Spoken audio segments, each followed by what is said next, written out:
Welcome back, Jess Boyds. Got another different one for you. Today we're talking about the UFC fighters with the most sauce. Who will be bestowed with the title of one with the most sauce? We got a hefty portion of saucy individuals up in here, but I was able to narrow it down to just one from every division. Now what does it mean to have the sauce, you may ask? Think about a fighter that is on an absolute tear right now.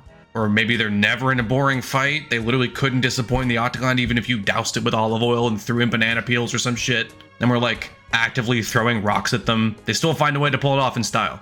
Either they knock the batteries out of their fellow contenders on a regular basis like Sergey Pavlovich from a few years ago. Or maybe they put on all-time classics every time they step in there by intentionally sacrificing their brain cells for our entertainment like Esteban Ribovics. Or maybe they just have incredibly sinister aura. Either way, you see their name on a card and you go, oh shit, he's on this one? I gotta catch that. If I miss that, I will explode. Here are a couple disclaimers. First of all, I will be sticking to the top 15 rankings rather than wandering out into the abyss that is outside of them. And I'm excluding champs from this discussion. This is purely prospects and contenders that are dripping and seeping with copious amounts of the sauce. Oh, and another disclaimer is this is just my humble onion. And if you have a different onion that's literally so cool, go enjoy your onion in the corner. If you feel the need to call my onion bad and rotten, well, you can. But that's just mean, man. You're gonna hurt my feelings if you do that. Anyways, let's get to the UFC fighter with the most sauce from every division, starting with...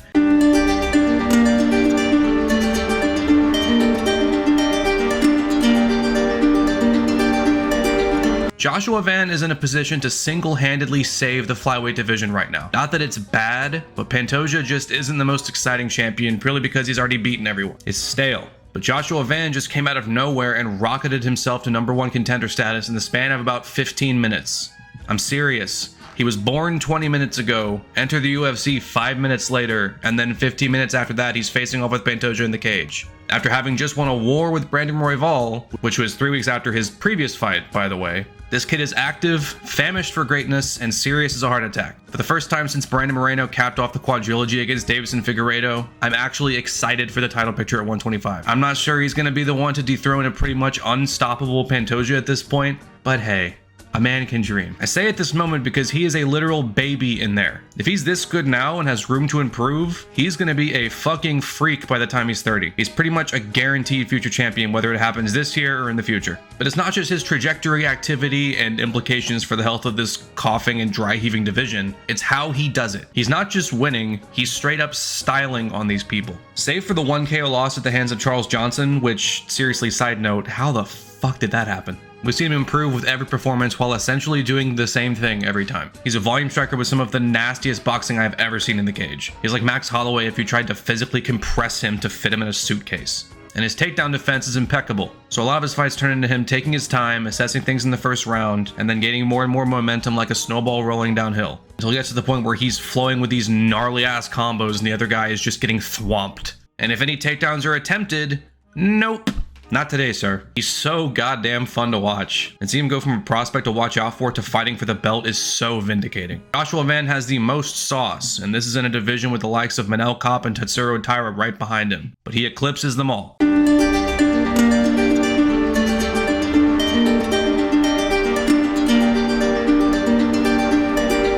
Piotr No Mercy Jan. Everyone's favorite bantamweight. If you ask anyone this question, it's probably going to be Piotr Jan. He's probably your favorite fighter's favorite fighter too. Unlike Van, who only recently came in the spotlight, everyone and their mailman knows all about Piotr Jan and how much sauce he possesses. In a division packed with so many killers, one that is considered by a lot of people to be the densest in the entire sport, Jan stands above all in pure entertainment value. Even when matched up against the barely ranked Marcus McGee, I was still excited to see his name on that recent fight night. I'm always excited to see this guy's name.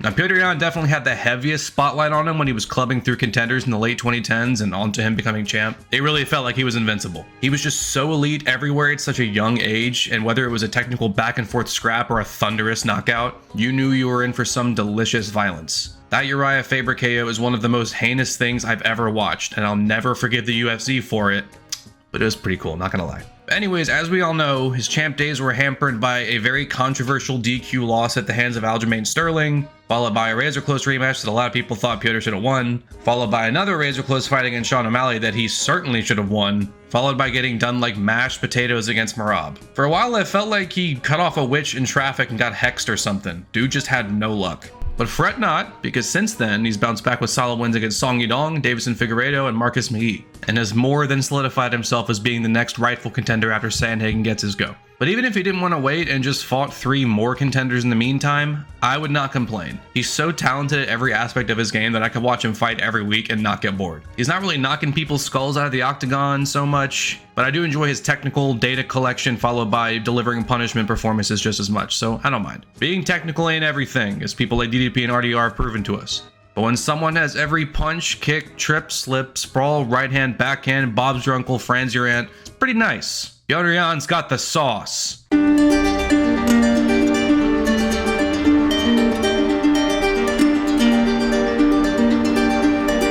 Okay, I cheated with this one. I couldn't actually pick one because there are 2 contenders for this prestigious award. But luckily for me, the 2 of them are actually fighting each other. Diego Lopez and John Silva are both carrying giant...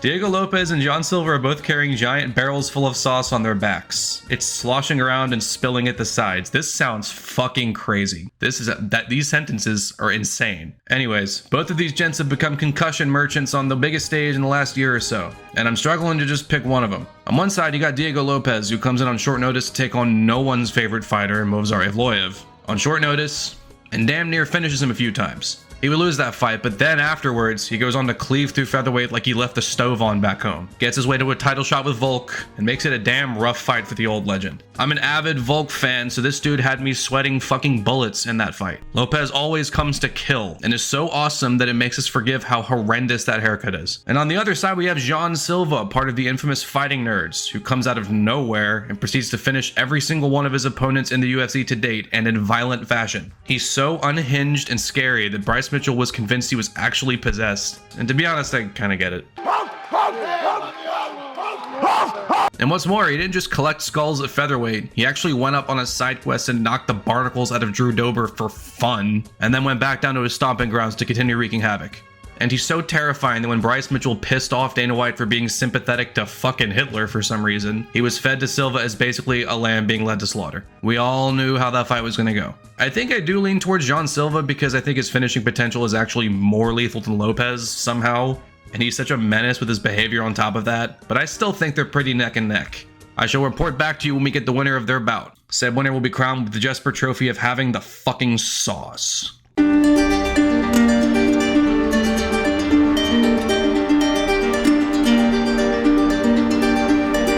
I thought this one would be a lot harder since lightweight has always had a plethora of not just elite but entertaining fighters, but honestly, it wasn't that hard. It's Max Holloway. It was always going to be Max Holloway. Just straight up and down, Max is my favorite fighter and has been for several years now. And I don't see that changing until he either hangs up the gloves or fights until he's 40 and makes us all collectively clamp our necks in a hydraulic press as he goes on to lose 5 in a row. But for now, he's the lightweight with the most sauce. I've never met a UFC fan who needs this explained to them, but in case you're new or you're old and you've been living under several rocks, Max Holloway could not have a boring fight if you held him at blunderbuss point and told him to stink it up lest he want a blunderbuss round in the fucking dome. He would take said headshot and then go in there and style on his opponent anyway. He's never been the power puncher, and so to compensate for this, he's sharpened his boxing fundamentals to a fine point. He'll just overload the system with so many rips to the body and up top and to the body and up top again, and just for the measure go back down to the body and then back up to the head a few more times, to the point where his opponents look clueless in there. They just don't know how to deal with the incessant pace. Case in point, if you don't count Volk, Topuria, or Prime Poirier, not a damn soul has been able to crack this code in the last decade plus. In fact, Holloway was such a problem at featherweight that Volk made a public plea to him to stay away from Topuria. I bet he regretted that shit. But it's not just his resume, it's not just his skill set, it's how many iconic moments he's been able to create in there. And the coaches. He pointed at your DC. He's even listening to the commentary team.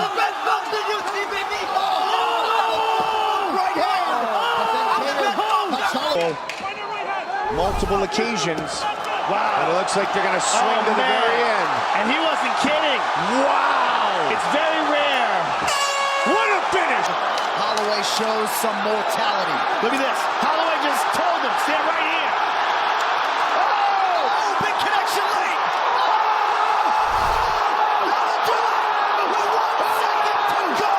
I mean, for fuck's sake, any one of these would be badass enough, but he has a bucket full of them. And I'm aware most of those are down to 145, but he's a lightweight now, and after getting his own back against Poirier in a third fight recently, he's pretty much the #1 contender if you consider the fact that Dana hates Arman Tsarukyan and refuses to let him get another shot. So for that fact, Max takes the lightweight spot. And I mean seriously though. That Gaethje buzzer beater was one of the coolest things to have ever happened live ever. It was so good that you'd swear it was scripted, but it wasn't. Max Holloway is just that sick.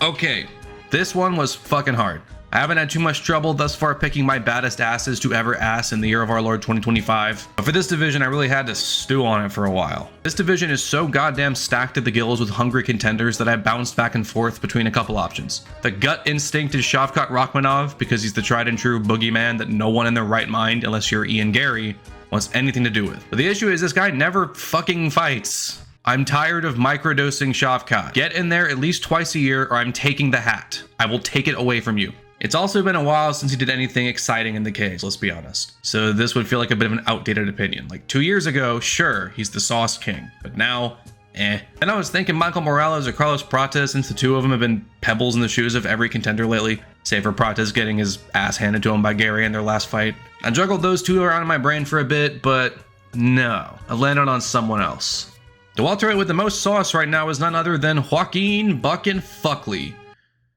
Wait, sorry, I mean Joaquin fucking Buckley. So I'm so sorry. I know, he just lost to Kamaru, but in a division this good, no one stays undefeated for very long. Save for that performance, I don't think anyone has set the 170-pound scene ablaze quite like new Manso over here. We've had a plethora of new talent enter the rankings and start making some noise for sure, but Buckley is a wrecking ball. He was a pretty middling fighter up at 185, but the drop down to 170 was the best thing he could have ever done. He is a fucking problem down here. He dips his toes in by starching Andre Fialho and then taking Alex Morono to a decision, which, you know, okay, not too shabby. But then he blasts through Luque, forces Dana White to put him on the St. Louis Fight Night card where he takes on the 6'5" freak in Ruzaboyev, thoroughly embarrassing the bigger man with his home crowd behind him going ballistic. And he puts on a classic scrap against Wonder Boy and leaps into this insane gazelle hook to spark him out. And then he goes in there and beats the shit out of Colby Covington, batters him bloody. And sure, he did just lose to Kamaru Usman, but he'll be back, and I'm willing to wager that when he is, it's either going to be a devastating KO or a back and forth fan-friendly barn burner. Oh, and to further solidify his placement, he did this one time.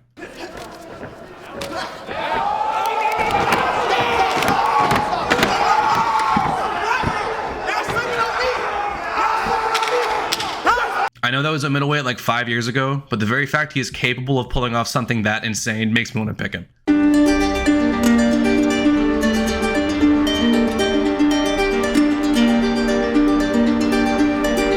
Middleweight was almost as equally hard to come up with one definitive sauce-ridden individual, but after considering every contender making a splash right now, I'm not really going to be rocking the boat with this one. I'm not going against the grain. I'm going with what you'd expect. Khamzat Chimaev. I know I just excluded Shavkat from the convo because of a lack of activity, but the difference is Khamzat still delivers every time he steps in there. His ability to crush people into spitballs and fire them at the wall no matter what they try to do, no matter how elite they are on the ground or on the feet or wherever, makes him a cut above the rest for me. There's buzz around this guy for a reason. He's probably the scariest opponent to be up against out of literally anyone in the UFC. People have made the comparison that he's like Mike Tyson in the wrestling department, and I don't think that's without merit. Sure, he overtrains pretty much every time and gasses out after like a round and a half, but for that first round, he is a fucking menace. And furthermore, he's the only guy I see beating DDP right now. I'm not saying that's a given, but his raw athleticism and explosiveness is going to be one hell of a test. And on top of that, the dude's just scary, okay? I think you'd be lying to me if you tried telling me that this wouldn't scare the shit out of you.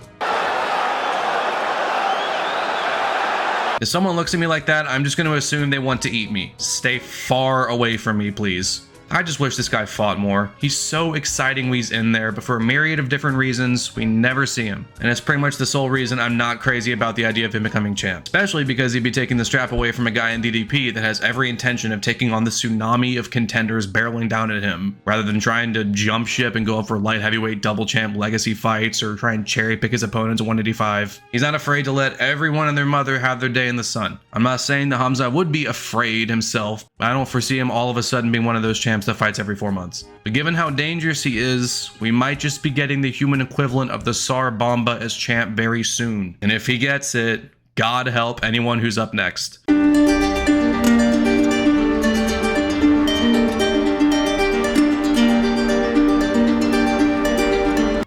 If I was ranking these in a hierarchical order of least saucy to most saucy within this lineup rather than just going up division by division, then Yuri Prohaska would be my #1 pick. This man is a goddamn shonen character. Look at the hair, look at the sword, look at him channeling chakra in the cage only to get popped in the face anyway. He's such a bizarre animal, but we love him for it. Don't get me wrong, there are several fighters at 205 who possess the sauce. Pereira, of course, is basically a final boss in a fighting game. Khalil Roundtree is a weird, culty, scary-ass killing murderer who fights people like he's John Wick and they took his dog. Then we got Dominic Reyes on a 3-fight knockout streak looking like he's 1 fight away from the belt again. Then we got Bogdan Guskov over here, making being dolphin smooth cool again. But none of them hold a candle to how frankly batshit Yuri Prohaska is. He's one of those guys where the infinite title shot glitch he finds himself in doesn't really bother me, because you best believe if he beats Khalil, he'll be right back in there taking on the winner of Ankh vs. Pereira 2. And will that be kind of annoying since we've already seen that play out several times? Yeah.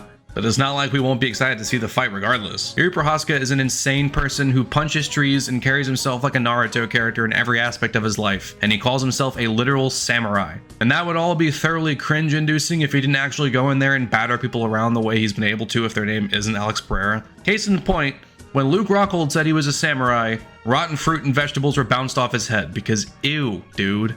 Ugh. Keep your dick in your pants, please. When Yuri does it, hell yeah, brother. Channel your chi into a Super Saiyan overhand elbow, you crazy son of a bitch.